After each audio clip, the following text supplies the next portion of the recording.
Welcome to Macrocode. If you're new to this channel, consider subscribing. So today we are going to learn how to use Fluent Validations in ASP.NET Core. So when it comes to validating models, we usually use a data annotation. So there are quite a lot of serious issues when it comes to using data annotations for a scalable systems. So there is a library called Fluent Validations that actually changes the game about validation to a new level. So today we are going to learn how to use this Fluent Validation in ASP.NET Core. So without getting much information, let's start with creating our sample project. So we are going to implement Fluent Validation in ASP.NET Core Web API. So let's try this with our Web API. So I'm going to create a simple project on a simple Web API project. So we can say this sample Fluent Validations.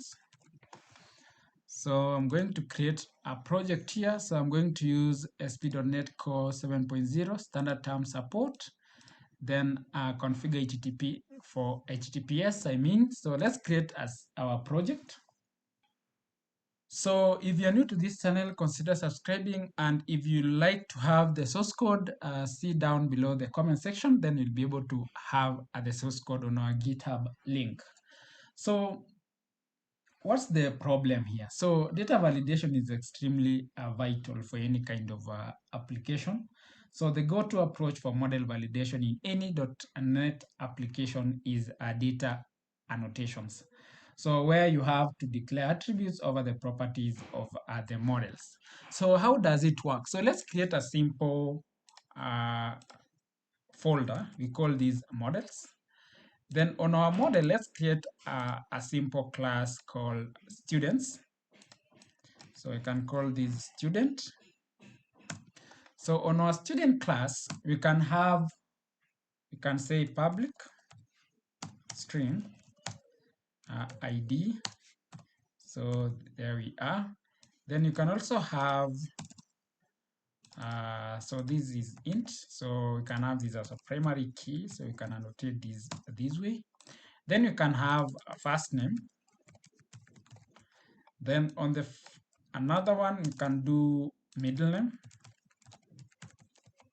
You can also do last name. We can also do email address. So you can say email address. Then you can also do phone number. So we can say this is int, then we can say phone number. So when we have this class, so we can actually define something here, assuming we want to ensure that the first name, middle name, last name, email address and the phone number are all compulsory. So what we do with data annotation, we actually do this way. We say it's required. So you can actually do this. You can also do this, and you can also do this. We do this and also this. But in ASP.NET Core, that is C#.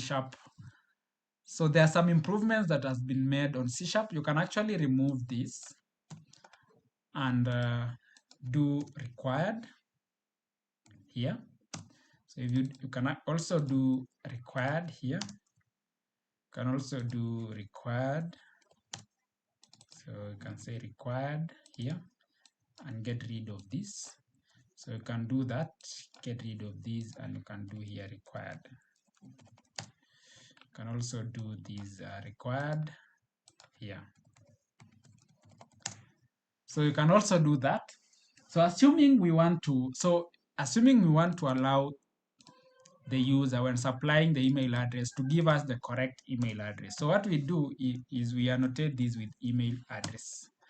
So this is actually now data annotation. So this is fine for beginners, but once you start learning clean code or begin to understand solid principles of application design, you will actually adjust and use Fluent Validation. So you'll never be happy with this data annotation. So it's clearly not a good approach to combine your models and validation logic. So that's not actually something that is recommended for a scalable system.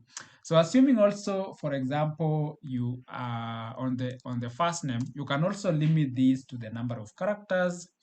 So you can actually say string length. You can put your string length, and you can actually put minimum length. So you don't maybe want to be first name with less than 2 characters. You can actually restrict that. So you can also do the same here. You can also do the same here. So, and also on the phone number, you can actually annotate this with a phone number. So you can say phone. So we can do that. So you can see. So you can actually do that. So with the implementation of data annotation in .NET classes, the problem is that there will be a lot of duplication of code through your application. So what if the student model class is to be used in another application? So assuming you have this student model class to be used in another application or method where these attribute validation changes, assuming they now there are certain somewhere in your application where you will need the middle name to be less than, assuming a minimum of 8. But for the first instance, you had actually put this to 2. So it will actually kind of break your application at some point. So let's start and try to implement Fluent Validation. So I'll remove this for now and also remove this. So we just leave this the way it is. So to begin with, Fluent Validation is a free-to-use .NET validation library that helps you make your validation clean, easy to create and maintain. So it even works on external models that you don't have to access with ease. So to start with, I'll just create something here called, so let's create a class. So let's say add new project. So I'll say, so come to our project here. Then I'll say add new project. So we are going to add a class library and call these Fluent Validations. So I'll call that Fluent Validations. So then I'll create it. So we'll have 2 projects. So we'll have the Fluent Validation, which is actually a class library, and we'll have our main application here. So we are going now to install Fluent Validation. So right click on our project. So on our Fluent Validation, so let's create here. On our project, let's add nuggets. Then we are going to add Fluent Validation. So browse here, then add Fluent Validations. So we're going to add FluentValidation.ASP.NET Core. So if you're new to this channel, consider subscribing and comment down below in case you need any help. So you can see we have FluentValidation.ASP.NET Core. So this is what we are going to add. So I'm going to install this on our project. So it's installing.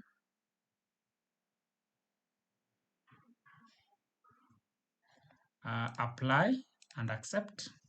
So we have a nugget already installed. So come to program.cs file. So we are going to add something here. So down here, we are going to add builder. So let's say builder to services dot. We can actually, we have something here called controllers. So I want us to modify something here on the controllers instead of adding. So on the controllers, let's remove this and we say dot add Fluent Validations. Then we do this, we say K, then we do this. So inside here, we are going to say K dot register validation assembly containing, so we are going to do register validation assembly containing, so we'll do this, then program. So we'll do this, we'll do this, then we can do this. Then we'll also say k dot run. So you can say run default. Do you have something like that? So you can also have register validation assemblies. You can do this.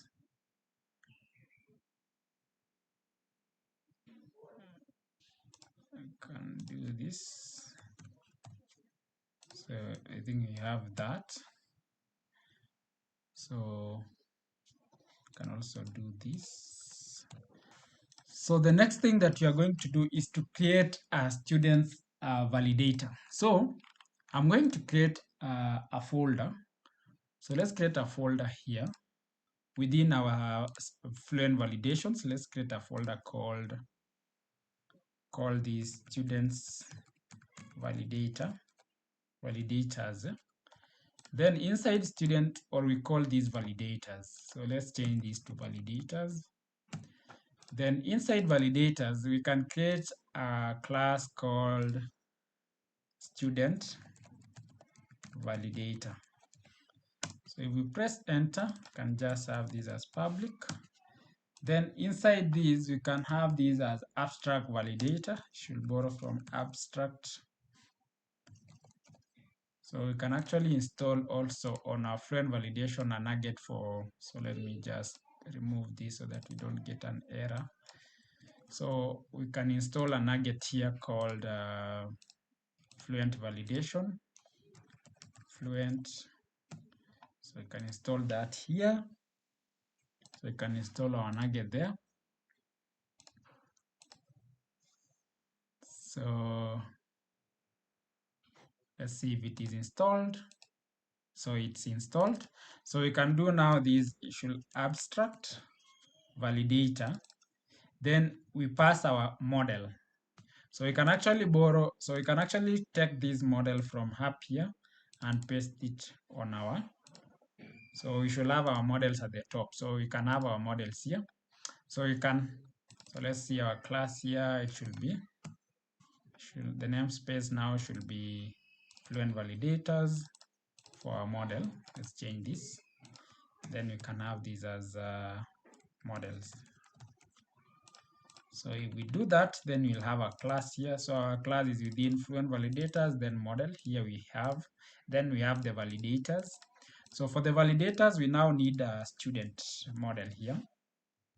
So you can see this is our model. Then you can actually use using student Fluent Validators dot model. So you can do away with this. Then inside our student validator, so we can have our constructor. Then within our constructor, we can apply the rules. So we can say rule for, then we can say x, dot first name. So you can say first name should not be empty or not null. So we should not allow null for first name. So you can actually also do the same for middle name. So you can do the same for middle name. Let me just format that. So middle name should not be null, or you can say it should not be null, should not be empty, should not be empty. You can also be should not be empty. You can also do the same for last name. So you can say last name should not be empty. Then we can also say within the first name, assuming you don't want to be, we want to include some characters. We can also say the length should be greater than 5, should be a minimum of 5 characters. You can also say length should be a minimum of 5 characters. can also say here should be the same. So this is, we can also do the same for phone number. So we can do here phone number, and this, the length should be 10. So this is now, this is int. So for int, so you can say dot. So you can say must be equal, must be. So you can say, you can see here should be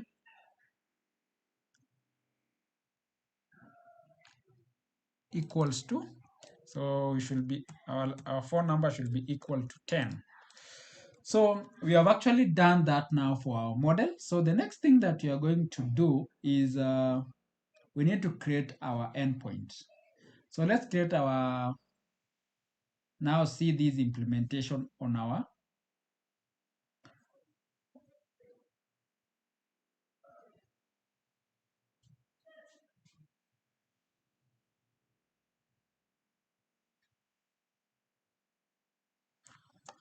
so let's now create our controller for students. So let's create our controller. So let's add new. Then on our API, let's create a API controller with actions. So we can actually choose our student model. Then let's just use right. Then we need to students. So we can call these students.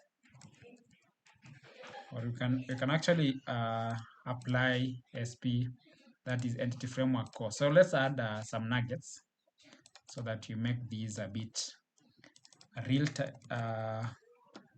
So you can add some Entity Framework Core. So you can add the tools. So you can actually integrate these with our database. You can also have Entity Framework Core. Install these there. You can also install SQL, Entity Framework Core SQL. So we have it here. Then we can also install design. So you can also install that. So there we are. So we can actually apply this to our database. So let's create a controller. So let's create a controller with full CRUD operations. So add, so you can say add controller with Entity Framework Core. So we're going to add students. So we need to create a DB. So let's create a DB context. Create a folder here called a database. Then we want to create our DB context. So create a class called application DB context. Then on our application DB context, this should inherit from DB context. DB context. Then if we do that, we should be using Entity Framework Core. Then we need a constructor here, public application DB context here.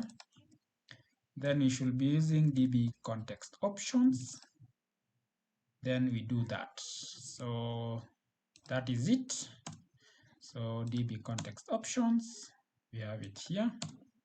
Then the next thing is to have our database here. So you can say public, we want our student model, and the table we can call it students. So we can call it students. Then we have it that way. So these should be students. So the next thing that we can do on our application app settings, we can actually now configure connection string. There we are. Then you can have a default connection. Then on our default connection, we can do now server is equals to. So I'm using ASP.NET .NetCore with SQL. So I'm going to create a sample database here called FluentValidations. So I'll create these. So my server name is engineer. So this is my server name. So I'm going to have these here. Then I'm going to have a database, which is equal to the one we have just created. So this is our database, Fluent Validation. So I'm going to have it there. Then I'm going to allow, so you can have trusted connection should be equal to true. Then I'm going to have multiple active result sets. You can have these to true. So you can do true. Then I can also have trust. So sorry, you can say trust server certificate. You can do these also true. So that is it. Then the next thing that we need to do is on our program.cs, we are going to add, so just come here and say builder.services. So builder.services.add DB context. Then we have our application DB context there. Then once we do that, we can now do that. Then we say here, options. We can do that. We open it and we say, so we can say options dot use SQL server. Then we can say builder dot configuration dot get connection string, get connection. So this should be get connection string. Then we can do that. Then we actually give our connection string name. So we should actually get this name. Come here and we paste this here. Then we do that. We close it. So we need that. Then we can close it. So we have actually added now a connection string. So the next thing that we need to do is after we have added our connection string, we need to add some validations that we have done. So one thing that we need to do, we can actually do away with this. Then I can show you how we can modify this. So we can do builder.services.add scoped. So I can say add scoped. Then we can say iValidator.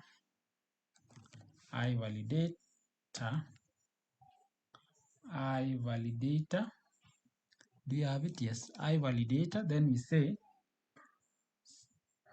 student. So you are validating that. Then we do student validator. So then we do this. So we need to borrow this from Fluent. So we need to add this reference. Then we need to close this. So this should be add iValidator student, then student validator. So we have an issue here, or you can actually call this. Let's just call that. Should be validators. So if we do that, so after we have done that, let's run our migrations to add the database for our students table. So Nugget package manager, then come to, you can say add migration, then give the name of the migration, initial migration. So we can say initial migration, press enter. We should have our migrations created. There you are, everything goes well. So if you come to a Fluent migration Fluent Validations project, we have our default migration, and it has actually created our migration. So it has given us an empty migration. So let's see, why is it? We come to application DB context, correct. So we have something wrong here. Students must contain an unnullable existing options. So this is it. Yes, so we did something wrong here. So it should be DB set. Then you should say student. Then we do that. So that is what we did wrong. So we can actually remove, can delete this folder and repeat the same thing again. Initial migration. So we have our migrations now created.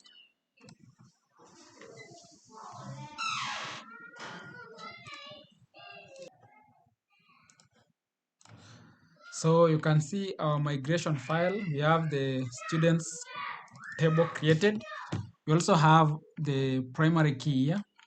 So the next command that we need to execute is update database. Update database. So you can see our code is fine. So we have executed, and you can see the command. It has actually created a table called students. So let's see it on our database. So if you come to our database under tables, you'll actually see we have two tables. We have the EF migration history that tracks all the migrations, and we have the students table. So we have the first name, middle name, last name, email address, and the phone number. So I think we are good there. So the next thing that we should do is to create a controller for students. So we can create a new controller, MVC controller with views.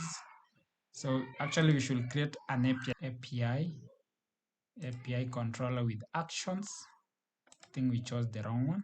So here model class will be students, DB here, then this should be students controller. So that's how you should actually add it. So you expect our controller to be generated with all the endpoints. So there was an error creating DB context. .NetCore.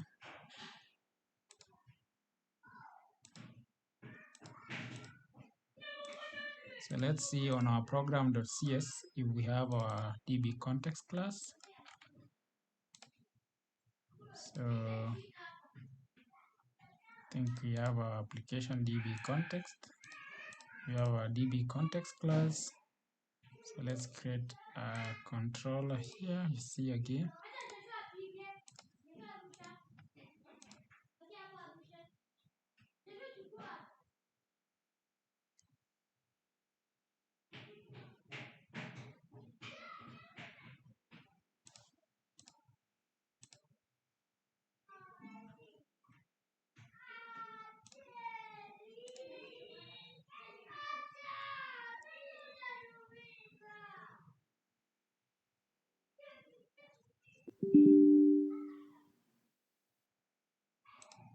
I think I see what's the issue. So we can actually take, so let's take these. So let's just do, let's cut this and have it on our project here. So we can do that. So we have our students Fluent. So this should be, can remove this. So we can have our sample. So I may rename this. So I'll just borrow this here. Can have this here. So this should be student. So let's try and create it. We see.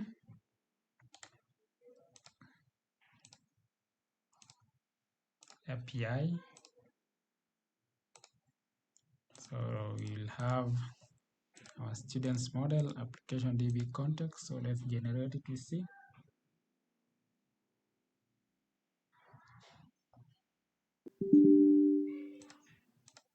So we have some bugs.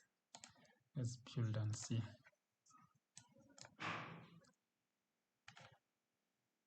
structured, you have the DB context, our migrations, models, and the validators. So we have our validator, we have our models. So these are student model, and we have our migration file and the application DB context. Then we have our students controller. So if we just launch our app,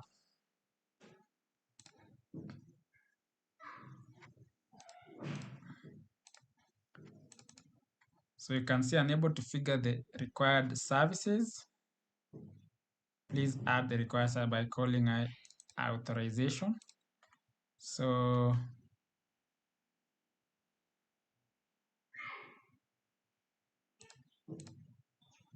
you should actually get rid of this. So say app services. Yeah, I think we removed something. So you should actually say builder.services.add controllers. So we actually remove these controllers. Yeah? So if we do that, let's try and launch our app.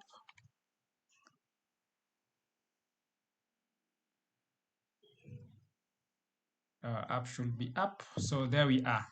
So you can see we have a sample Fluent Validation API. So we have the get API, we have the students. So if we try now and add, let's try and get some records.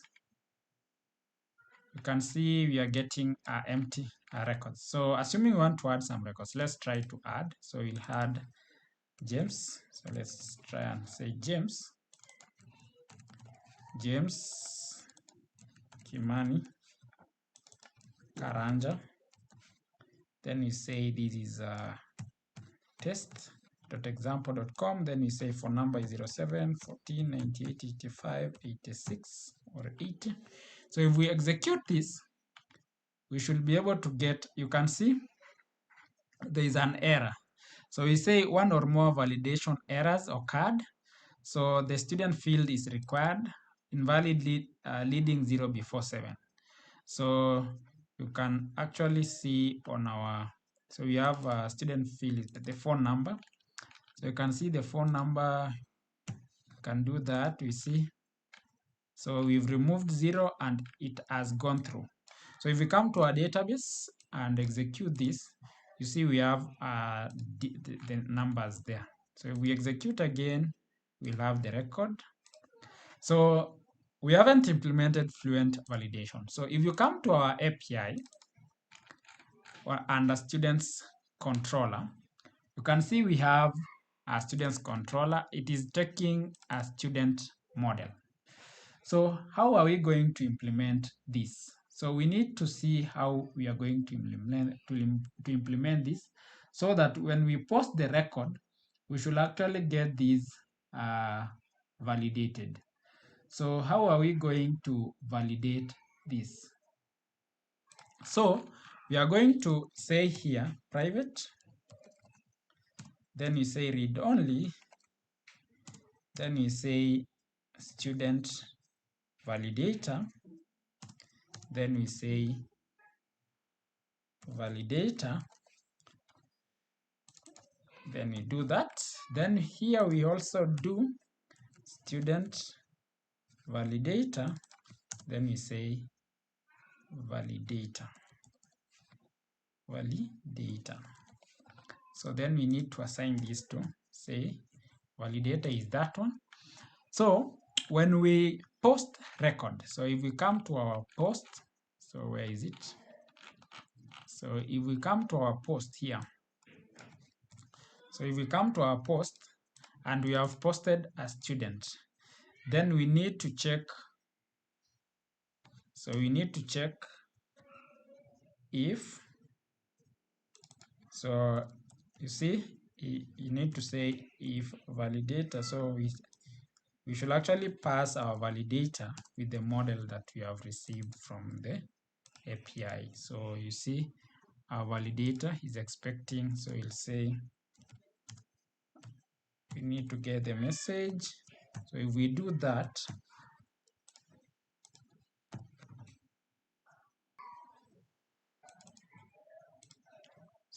so we are going to do create, so validator dot validate, so we'll say validate student. So if we do that, then we should be able to get the message. So we say if, so we say if is not message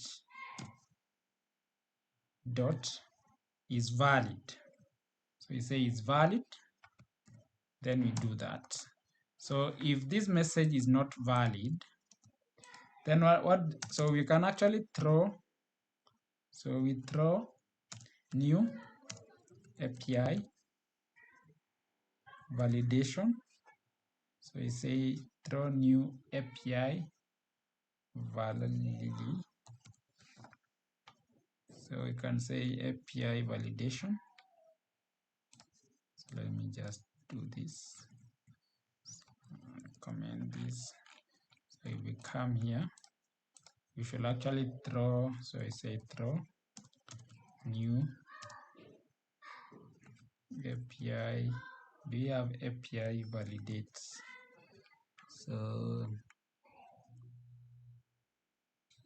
you can actually return. So let's say return. So you can actually return, okay. Then we can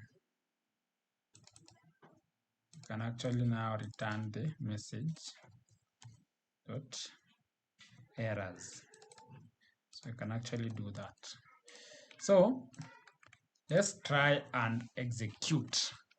So if we execute our API, let's try and execute our API, we see how it will go.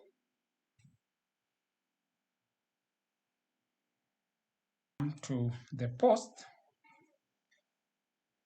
and let's see the validations that we have added on our student validator. So if we had a first name that length is less than 5, let's try and see. So on our post, we can try. So if we say test 1, 2, 3, 4, so those are 5. Then if we execute, you can see the errors that we got. So you can see first name must be 5 characters in length. You've entered 4 characters. So attempted value is test, custom size. So this is the return type, that the validation that you are getting from Fluent Validation. So you can say middle name as well. Phone number must be equal to 10. So we have entered 0. So that's how you validate. You see we are using students validator, which is actually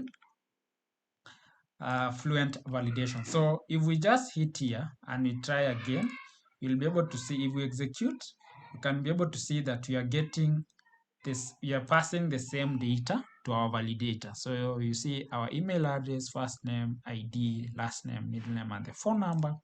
Then you are getting all the messages. So you see the messages, we have 4 errors. So you see the first name, middle name, last name, and those are the errors that we are actually returning.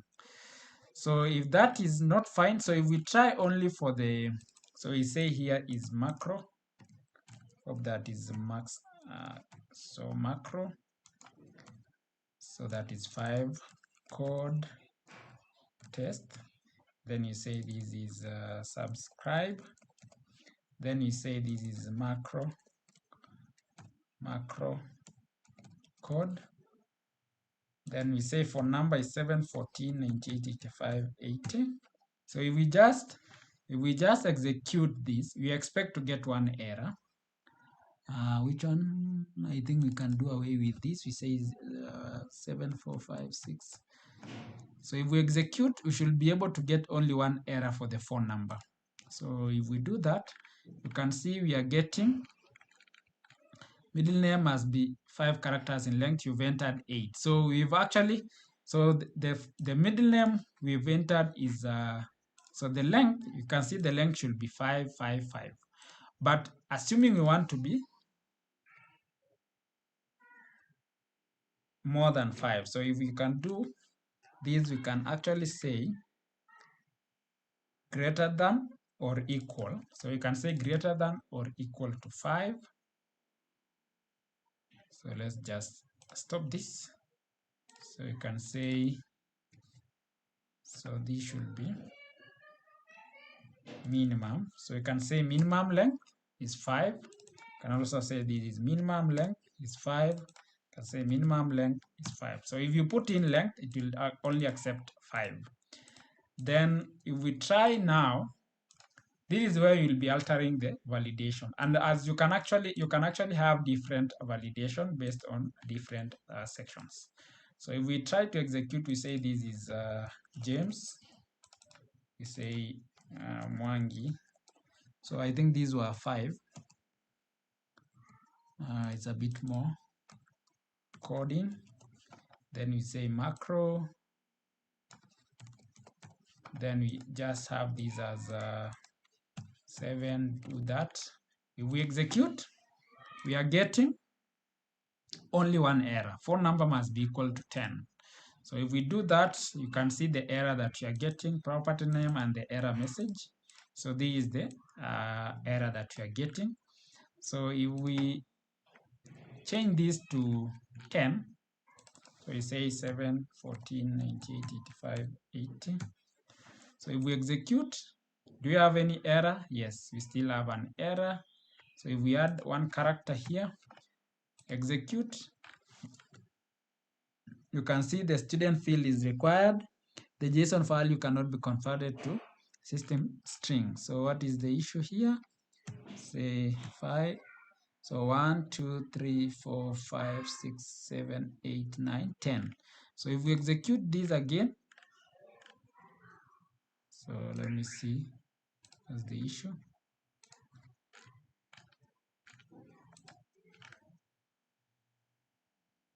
It's not giving us the correct. But this is actually the return. So let's see.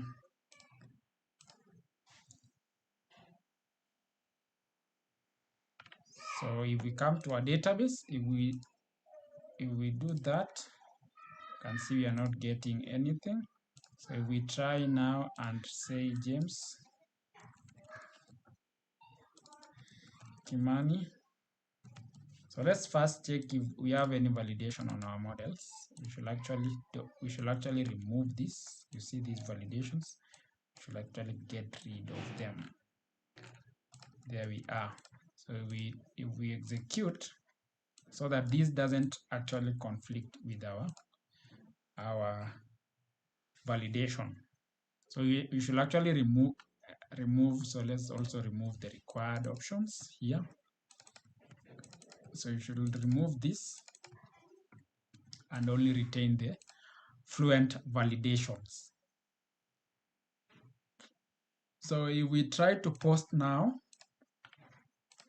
and we say here James Kimani Mbugua, then we say test@gmail.com, then this should be 7, 14, 88, 85, 89, mean 87. Then if we execute, you can see the phone number must be equal to 10. What is the characters? 1, 2, 3, 4, 5, 6, 7, 8. 1, 2, 3, 4, 5, 6, 7, 8, 9. If we put in another 7 there, our record should be fine.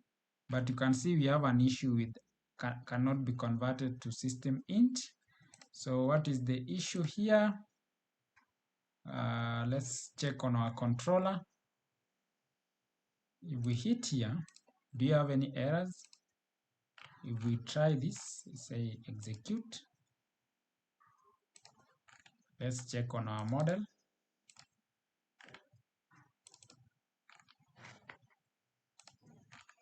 Let's check. Say this is 0. Say this is 7. If we try saying invalid leading 0, so if we do 6, 87, you can see the student field is required. Phone number. The JSON value cannot be converted to int34. Line number 6. What's wrong here?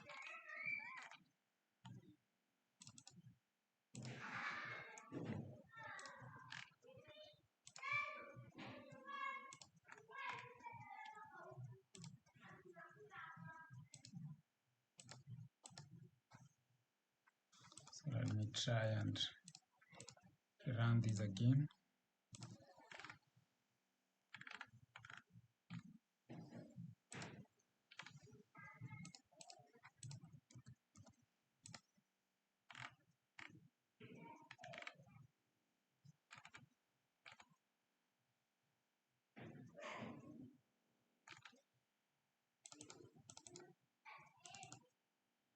Yes, so if we do that, it's taking that. So if we execute, we get the error. So if we go to our Fluent Validator, so you can say this is, can say less than or equal to. So let's do that, we see. So if we execute,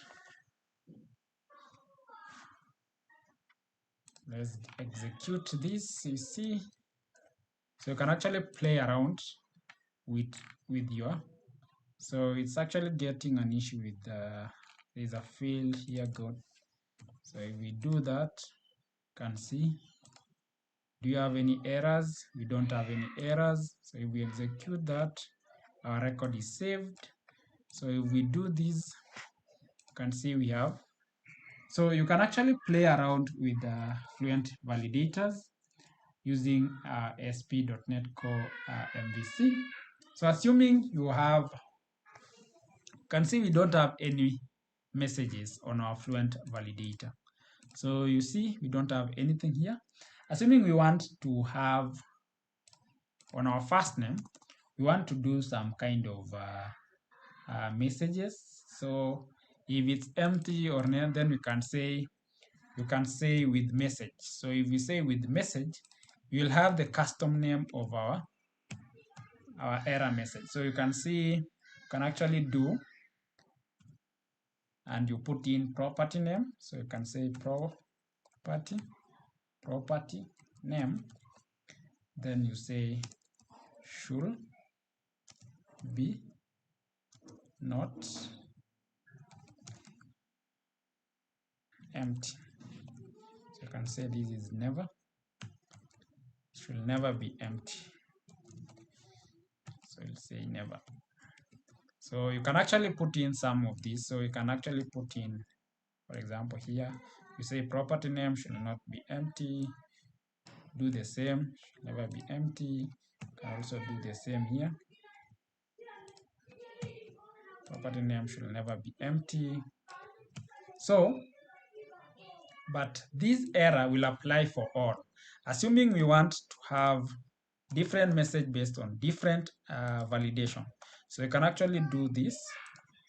Then we can do this. Then on this, on the first message, our error applies to the first message.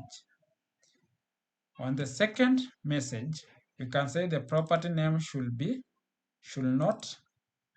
You can say this should not. You can say should not be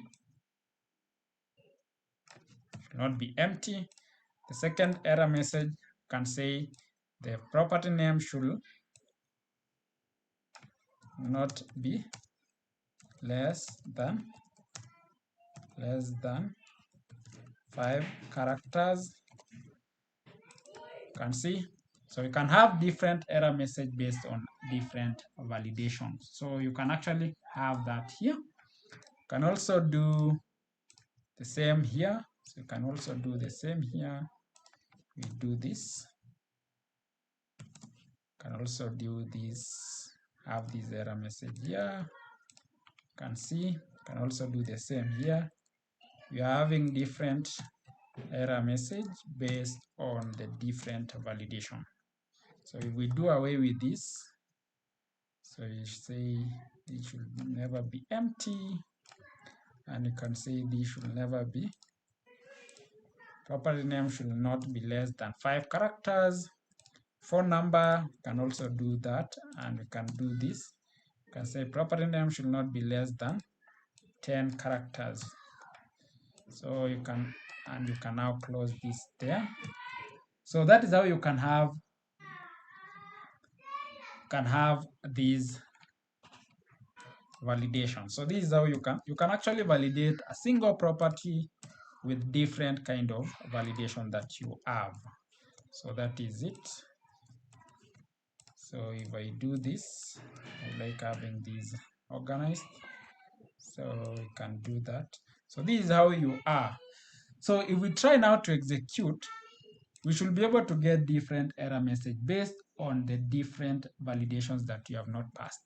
So if we try this and assume we pass here test, you pass here test, pass here test, and you pass here test at gmail.com, and you say this is 4. So if we execute this, you can see the error message. The first name should not be less than 5 characters. Middle name, the middle name should not be less than 5 characters based on the error message that we have done. So assuming we left this as empty, we should actually get a different error message. You can see the first name should not be empty.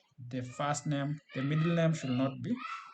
It is actually also giving us 2 errors. You can see the first name should not be empty and the first name should not be less than 5 characters. So that is it about Fluent validation. So you can add as many rules as you can on our validation. So you can see currently we have the is not empty. We have added minimum length.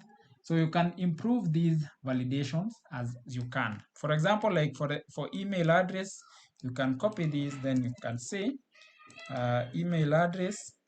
You can say this is can say email address. So this should be email address, and you can say property name should be a valid email address. So you can actually do that.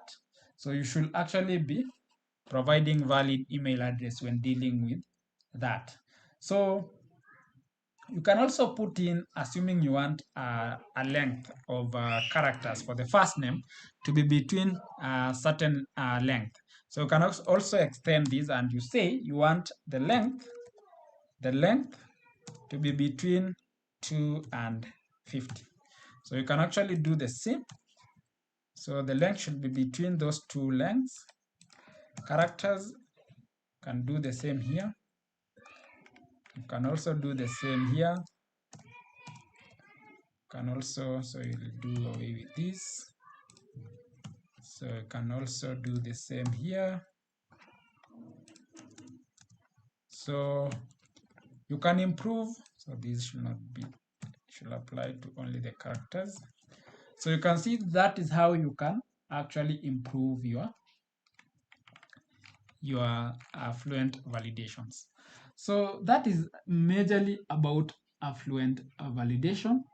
In case there is any error, you can actually do that. So we can also improve our student controller. If we pass you can see here we have done message, validator is validated, then you pass the student. So we can actually create a response. So we can say here variable, then you say response equals to new, then we say response model. So you can have a response model. So this response model so you can actually maybe define a response model, then we should be able to use this response model to do our validation. So let's create a response model here. I'll just create another model here called response model. Then on our response model, we can do a response model. There we are. So these are constructor. Then inside the constructor, we can say is valid. So we can have 2 things. So we have public boolean, then we say is valid, then we do that. Then you can also have the message. So you can say list. So you can have a list of strings because we'll be getting the error messages from our models, our validator. Then you can say validated validation message. So this is our validation message. Then you can do that. So on our response model, we can have is valid. We set this to true. Then you can say validation message should be equal to new, say, list of strings. So you should actually get list of strings. So if we come to our controller, we can do, so we have our validation message there. So the next thing that you can say is if the message here is not valid, then you can say response. So here, so you can say response dot is valid is equals to false. Remember we had set it to true. Then you can say for each, so we want to return all the error messages. So we can say for each validation, so you can say validation, so you can do here for each validation failure in message, so you can say message, so you can say for each invalidation in message dot errors. So if we do that, so you can say here variable, then we can do for each, then you can say validation messages. So we have our validation message, so you can say validation, so you can say our response here dot validation message dot add. So we are going to add the error. So you say, so you can say this is you can say failure. So you can call this failure. So you add failure dot error message. So it will add all the error messages. Then we can now, so you can say